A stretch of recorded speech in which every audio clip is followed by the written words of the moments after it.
सभापति महोदय, महाराष्ट्र का भिवंडी हो, मालेगांव हो, इचलकरंजी हो, यूपी का बनारस हो, मुआयमा हो, मुबारकपुर हो, रांची का छोटा नागपुर हो, बिहार का भागलपुर हो, हर जगह बुनकरों की उम्मीदें तोड़ रही हैं, लेकिन इस सरकार के पास उनके लिए कुछ भी नहीं है। मुरादाबाद का पीतल उद्योग, कानपुर का चमड़ा उद्योग, सहारनपुर का लकड़ी उद्योग, फिरोजाबाद का चूड़ी उद्योग, अलीगढ़ का ताला उद्योग, सब सरकारी प्लानिंग से तबाह हो रहे हैं।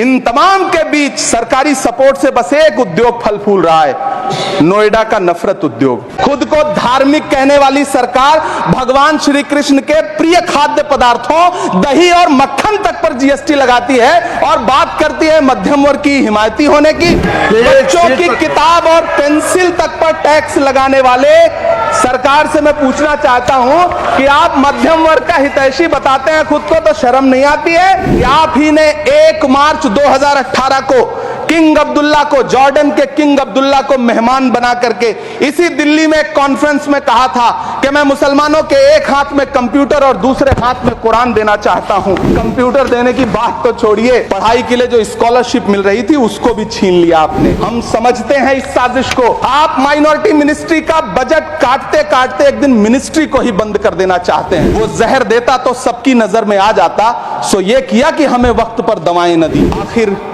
कौन सी नफरत है? ये मुल्क हमारा भी है, इस मुल्क की मिट्टी में हमारा भी खून पसीना शामिल है। हमसे इतनी भी क्या नफरत?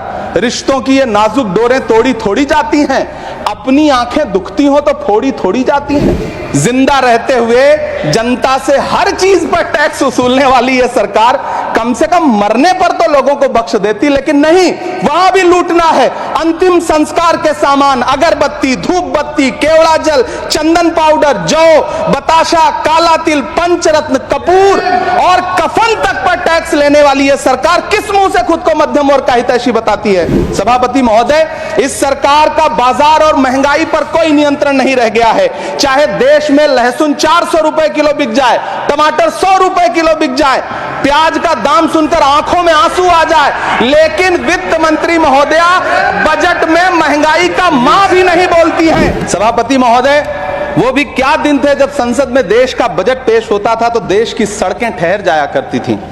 रेल बजट पेश होता था तो लोगों की उम्मीदें रेल के डिब्बों की तरह पटरियों पर दौड़ने लगती थीं। पूरा देश धड़कने रोक करके वित्त मंत्री और रेल मंत्री को सुना करता था।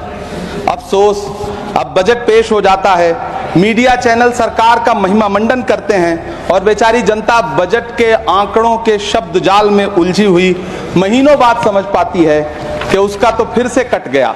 जिस देश में 40 से 45% मेडिकल फैकल्टी की सीट खाली हो, वहां बजट में 75,000 नए मेडिकल सीट्स का ऐलान हो रहा है।